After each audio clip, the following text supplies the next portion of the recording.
Hej, jeg kommer fra Lambda Brewery, og jeg skal forklare lidt om det her SO-projekt, der handler om ølkultur. Det handler blandt andet om paradigmer og paradigmeskifte. Det handler også om Carlsberg og Carlsbergs virksomhedsstrukturer, hvis de af Carlsberg har en international milits. Det handler faktisk også om,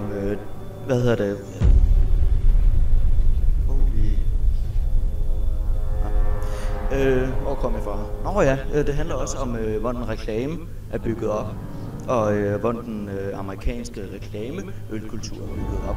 Og derudover så har vi også lavet noget øl, som vi muligvis kan få bragt til som smagsprøver her til sidst.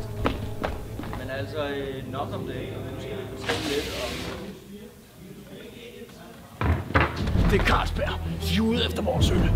Vi må stoppe dem. For helvede. Sug op.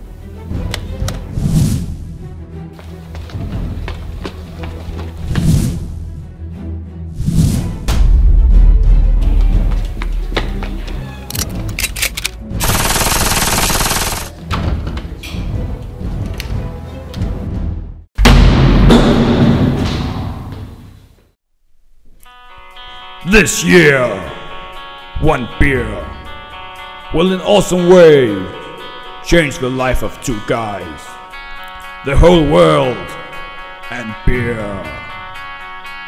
As they fight a multinational company struggling for victory, and beer. An epic tale of friendship, headshots, explosions, and beer. Like seriously, it's freaking awesome. Shot in 3D, just for the hell of it. And beer. No, you didn't have to do the verbal. Målet er noget. Forsyningsstavneren til bryghuset er fundet. Anmoder om tilladelse til at plante på bed. Hvad er deres to her? Pumpen er plantet.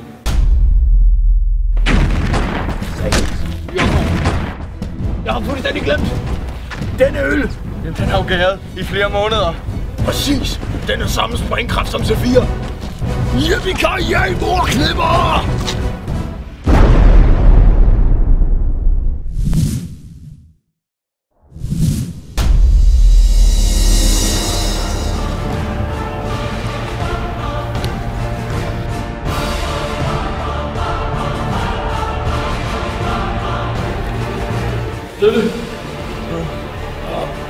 Jeg ved dansk. For en reklames troværdighed er afgjort af sproget og... Farver!